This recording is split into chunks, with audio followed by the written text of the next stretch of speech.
wax walbo aad fahantid waa falcelintaada barkeeda.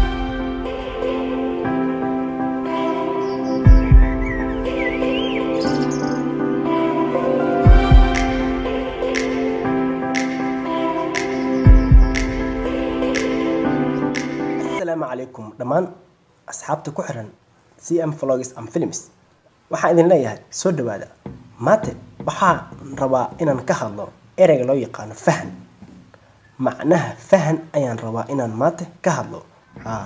Soomaaliya boqolkiiba 80 boqolkiiba 60 waxa ku yar fahanka wallahi xaqiiqada marka laga hadlo ereygu fahanka aad ayuu noogu yar yahay hadii aynu nahay Soomaali waa runta marka la isku sheego okay sida uu fahanka inoogu yar yahay ayaa raba inaad tusaalo idin siiyo bal inta aanan hadalkaygu sii falanqeynin aan soo eegno fiidiyogan iyo qofkan wuxuu ka hadlayo waa fiidiyo dabcan baraha bulshada isbuucan ilaa shalay ilaa daraad haystay waa fiidiyo dadka oo dhan ee la yaabeen bal idinkuna soo eega idinkoo mahadsan labadada naas mid kamid ah ayaa weyn kee u malaynaysa inuu yahay ma kamidig mise ka bidix maxaa soo galay naasaygana waxa soo galin adigu markaad fiirisid waa cilmi baaris la sameeyay in labada mid kamid oo weyn yahay adigu kee u malaynaysa ma ka bidix mise kamidig bal haddaan su'aasha kaaga jawaabo waxa weyn ka bidix oo ka bidix inuu weyn maxaa ku sababays wuu soo yartaagan isaga soo yartaagan waad aragteen dabcan ani ahaanteeda haddii aan dho fahankiga ka dhibanaya waxaa macquula qalad inaan ku dhaco waxaa macquula waxaadan aqoonin fahankii adiga saad u fahantay haddaad u dhibatid inay dhib ama dembi ama qalad uu kaasoo gaaro okay fahanku waxaan ula jeedo waxay tahay tan waad aragteen dad badan ayaa komitiyo xunxun komitiyo fiican kasoo qoreen okay tan aan ka gudubno bal aan u gudubno fiidiyogan kale oo u baahan asagan fahan daawada فانكيني قشو مرمر اوكي انا هشتو ها محل حين جميل فانك والو سو داتي ها سندكم فانك والله عاد با لوغو سو داتي بكوس فانكي قبلي هورو فانك هاوي قبوبين صح marka waxa la rabaa kuwa cusub uba hadda soo baxay wixii cusub caalamka jecel اوكي maxaa ku dooratay marka fanka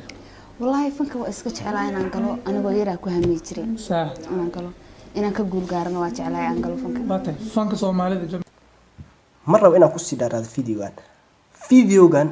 waxaa la fadhiso gabar Ismaaciil waa nin kamid ahaa durdur media shaqaalahooda balse wuxuu sameystay channel cusub wuxuuna channelkan u sameystay inuu asaga ahaantiisa ku shaqeysto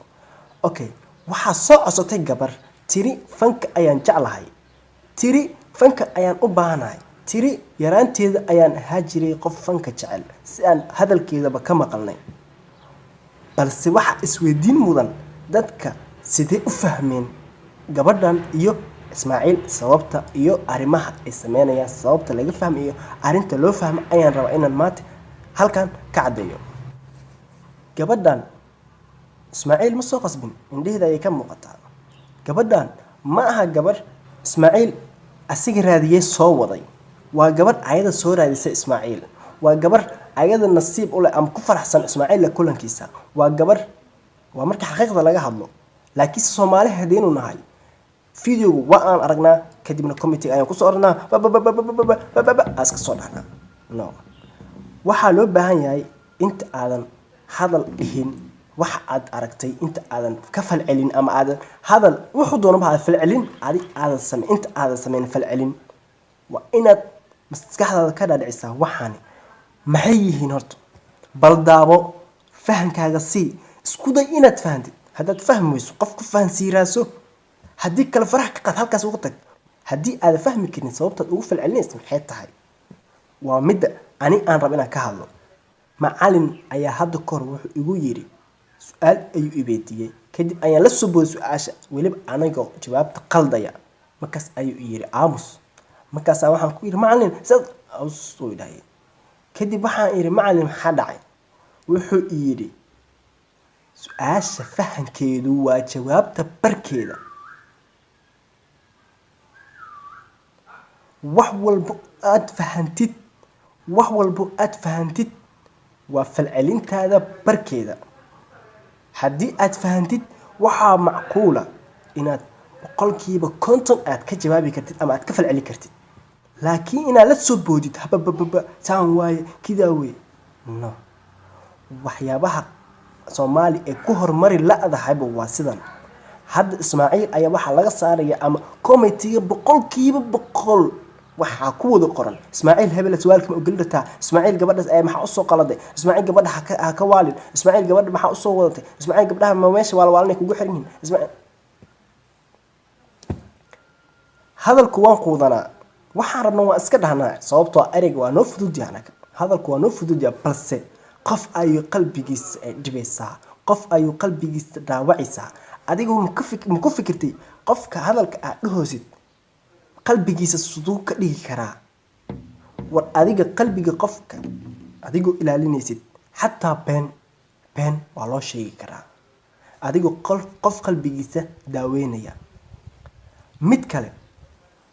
arrimaheena ayaa wuxuu yidhi erey ahaa shoot up ma sameynayo, qof shoot up uma sameynayo.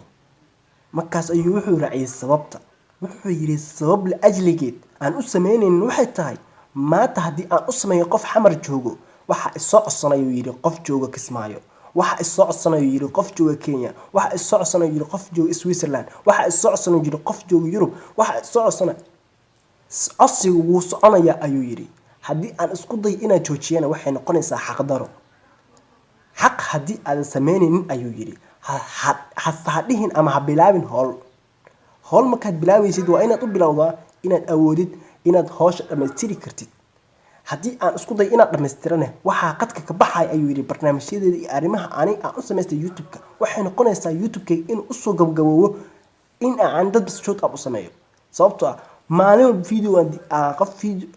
walba aan sameynayo haddii aan kaga hadlayo youtube kale ama aan channel kale ku ammaanayo oo aan ku xayeysiinayo aniga ayaa qadka ka baxay ayuu yidhi. ma been baa hadalkiis mise waa sax? waa sax balse waxay u baahan tahay fahan. committee-ga maxaa lagu soo qoray cunsuriyaa tahay walaalkaale usmeynaysaa cunsuriyaa tahay kidaa wey. horta fahma hadalka qof